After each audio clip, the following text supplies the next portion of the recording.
Joël chapitre 2, verset 28. Après cela, je répandrai mon esprit sur toute chair. Vos fils et vos filles prophétiseront.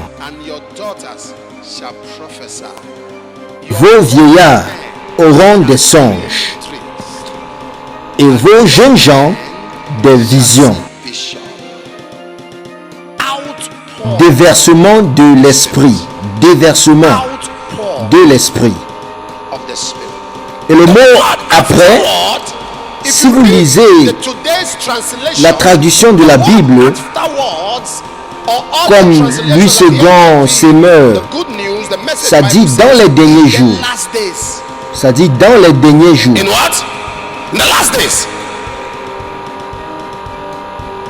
Nous avons suivi et entendu beaucoup des histoires des derniers jours.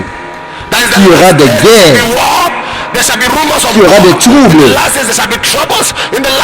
Et ils disent que beaucoup de choses ne vont pas marcher normalement. Beaucoup d'histoires des derniers temps sont négatives.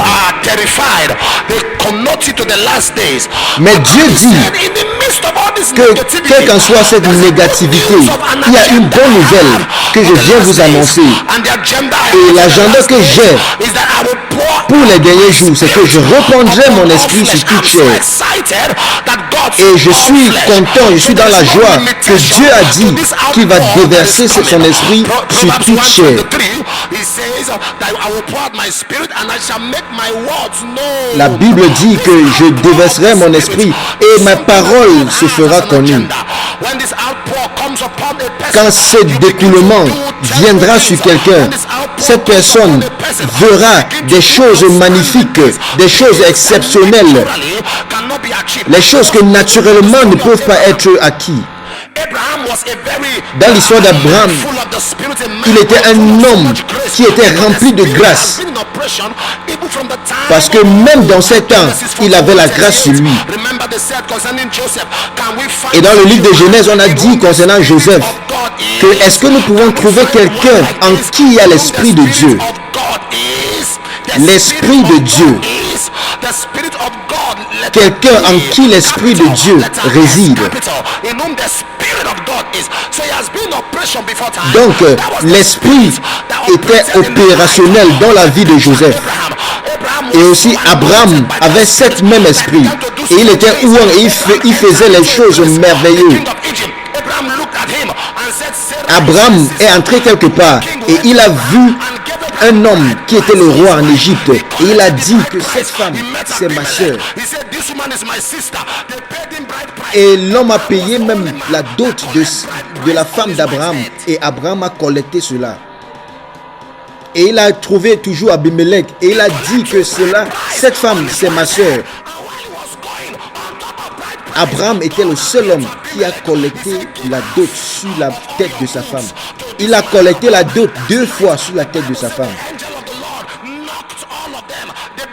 Et quand il partait, Dieu a toujours dit à Abimelech que donne-lui la moitié de tes biens. Et la Bible dit que l'ange de l'Éternel a frappé les hommes de cette ville et tout le palais, tous les hommes étaient devenus impuissants. Parce que si Abimelech ne couche pas avec la femme d'Abraham, peut-être ses serviteurs pourraient le faire. Par le déversement de l'esprit. Tu ne peux pas servir Dieu sans l'esprit. Et la Bible dit que ceux qui adorent le Seigneur doivent l'adorer en esprit. Romains 8, verset 9. Celui qui n'a pas l'esprit de Dieu n'est pas de Dieu. Celui qui n'a pas l'esprit de Dieu n'est pas de Dieu. Romains 8, 11. Cet esprit qui a levé Jésus d'entre les morts, si cet esprit habite en vous, Romains 8, 16, l'esprit témoigne avec notre esprit que nous sommes des enfants de Dieu. Et la Bible répète la même chose dans Matthieu. Et si vous les hommes méchants, aussi méchants que vous êtes, vous pouvez donner des bonnes choses à vos enfants, combien à plus forte raison le Père donnera le Saint-Esprit. Nous sommes dans l'aide du Saint-Esprit. Il y avait un homme à Actes chapitre 8, on l'appelait Simon le sorcier. Et il a ensorcelé beaucoup de personnes. Il a envoûté beaucoup de personnes. Et au verset 10, on croyait qu'il avait beaucoup de puissance. Mais dans le verset 19, Acte 8, 19, et cet homme a pleuré à Pierre, donne-moi cette puissance. Et avant, on le voyait comme un homme puissant, mais après, il pleure, demandant la puissance. Et il a dit à Paul, tout le monde que j'impose les mains sera rempli. Et il savait que tout ce que Pierre faisait était à fonction, c'était l'œuvre du Saint-Esprit. Comment est-ce que je sais que cela est la mouvance de l'Esprit? Adam est mort, Caïn est mort, Abel est mort, Seth est mort, mais tout cela est mort. Mais Enoch est venu et n'est pas mort. Et avant cela, il n'y avait pas de trace de quelqu'un qui disparaissait. Mais à cause du fait qu'il a plu à Dieu et il s'est déconnecté à la marche de son père, il a marché dans l'esprit. Il a dit que mon père pouvait mourir, ma mère pouvait mourir, mais moi, je ne meurs pas. Je ne mourrai pas. Ce qui a arrêté mon père ne peut pas m'arrêter. Ce qui a arrêté ma mère ne peut pas m'arrêter. Personne ne peut prendre ta vie. Aucune maladie ne peut prendre ta vie. Aucune maladie ne peut prendre ta vie. Même si on a pris ton père, même si on a pris ta mère, ton frère, ta soeur, tu ne mourrais pas.